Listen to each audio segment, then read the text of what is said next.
Well, hey fans, welcome back to another movie review, and today we're talking about Star Wars, The Mandalorian and Grogu. So before I get to the rest of the review, I'd like to thank the sponsor for this video, MoviePass. So MoviePass is back and it's better than ever. It's a subscription-based ticketing service, and I've been using it for a few months now, and I just think it's great. And they have this neat new black card, and it feels great, and it's very easy to use. And unlike your AMC A-List or your Regal Unlimited, you can use MoviePass at almost any theater, and it is very simple to use.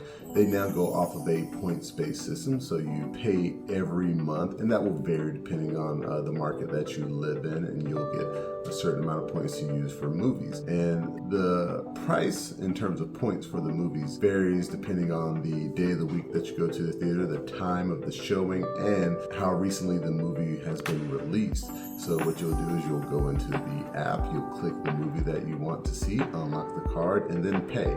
You can also pick the online option for just a few more points if you don't want to wait in line.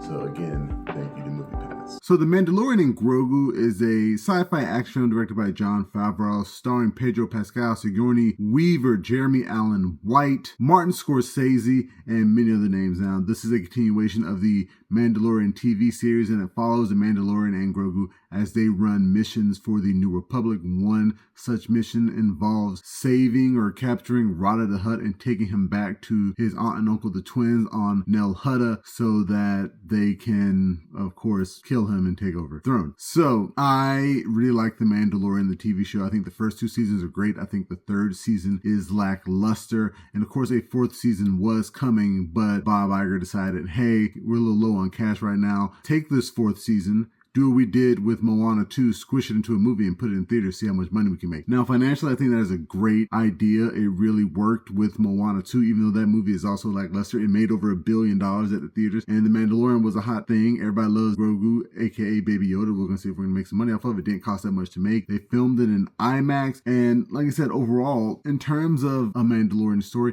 this is fine. It was enjoyable, but it was nothing deep or nothing exciting to watch in the theater. It really did feel like watching a few episodes on the big screen. Now, in terms of look, back to how it looks, they filmed a couple of things. I think they filmed the whole movie in IMAX, but if not, they filmed a couple scenes in IMAX, and a lot of those scenes look great. When he's taking down the AT-ATs in the beginning, that is a great scene. When he's fighting that dragon snake, that scene is pretty much amazing. And I think overall, it looked great. It doesn't necessarily look like a TV show. It just feels like a TV show. In terms of acting, it's Star Wars. A lot of people are aliens. The humanoid characters are barely there. Pedro Pascal, he is only Din Djarin for one scene in the movie when he's fighting the dragon snake. The other times it is Brendan Wayne and Lateef Crowder. They are the main people who bring the Mandalorian to life, and they're actually credited in this movie. They're in the opening and the ending credits as the Mandalorian, as well as Pedro Pascal. Good on them. Baby Yoda, sorry, Grogu, it's hard to break that habit. Grogu looks great in this film, and you can tell they're like updating the technology with him. He is growing as a character, not a lot. He's still pretty much a baby, but he walks in this film, and apparently it is a real puppet that they created that can walk in the scenes. There is very little CGI in terms of some of the aliens in this movie. The Hutts are CGI, but I think the little Babu Frick things, they're cute, by the way. I love the Babu Frick thing. Somebody once called them the minions of the Star Wars universe, and I agree. I think that was a great addition. One of the only good things from The Rise of Skywalker was adding that alien species. But yeah, and Grogu. So seeing those characters move, seeing them walk, I think some of it's also stop motion. I really enjoyed seeing that. The score, which was done by my favorite musician, Ludwig Göransson. I think he is a very good musician, up and coming. He's won a few Oscars at this point. I think him creating that Mandalorian theme for the TV show is fantastic. When it plays in this movie, it is fantastic. Some of the other things, I don't know that they fit quite right though. There is this one time they're on a cityscape type planet that kind of looks like Blade Runner, like a techno kind of beat plays. And there's some other things, like it just didn't feel quite Star Wars to me. It doesn't mean it was bad. I just don't know if it reminded me of Star Wars. It made me feel like, you know, Star Wars has like these orchestral streams, like these big like that type of stuff, and it really didn't always fit. Whereas that Western theme, for some reason, it does fit for me. Everything else, I just thought just kind of felt out of place. But at least it did sound very good. Now, in terms of the story not being too deep, if you're a fan of the Clone Wars TV show, and I think Rebels, I'm not sure if he appears in there, but the inclusion of Rotta the Hutt and his storyline with the twins. I think that is a very interesting story to go down, and it would have been great for a TV show, but for a movie, just having Din go on these few missions was not enough for me. I think this should have been a Mandalorian movie, and they should have included a few more Mandalorians in this film, whether that be Boba Fett, whether that be Bo-Katan Kryze. I think actually both of them, if they were in this movie and it was like those three on a mission, and at the same time we're learning a little bit more about Mandalorian lore, I think that would have been great. Because when I imagine this movie, with the way the TV show was going, I like the way, and my friend told me this too, the way that Din Djarin leveled up every season. He got that Beskar spear. It was melted down to make armor for Grogu, but he got that. He got the Darksaber. He got those little heat-seeking missile type things. I wanted this movie to have him update his armor somehow. The Darksaber's gone, which is a letdown. This is the only Star Wars movie without a lightsaber in it, by the way. I wish he had the Darksaber still in this show. And then there's also, the instance of him still being with Grogu. And I know he's taking care of Grogu, but I think if he had reunited with Grogu in this movie, I think it would have been good. But him being with Grogu feels a little tiresome. It's getting a little old.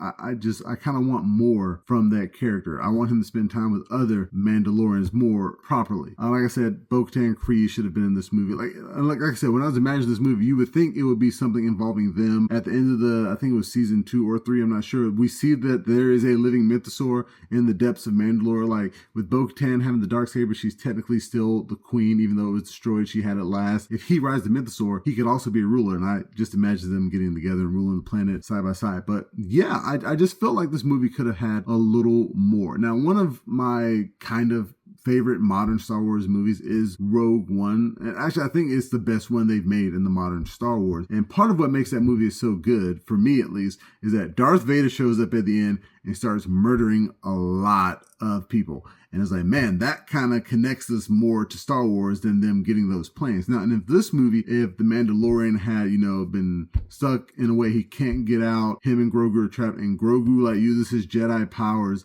and calls on Luke, and Luke showed up and Ahsoka showed up and they saved him, and there was like a lightsaber battle at the end and he gets out, that would probably bump this movie up for me at least a couple of points. But nothing like that happened. It just kind of felt like his own thing. Didn't really push the story forward, like the overall Star Wars story forward. And it just, I felt like this would have been better as a 4th season. Overall, in terms of a score, I'm going to give The Mandalorian and Grogu a normal 6.2 out of 10. Like I said, it's not bad, but it's not great. It's just a middle of the line movie, and it's not going to push Star Wars forward in any way, shape, or form. But if you like the TV show, if you like The Mandalorian, I definitely recommend you check this out.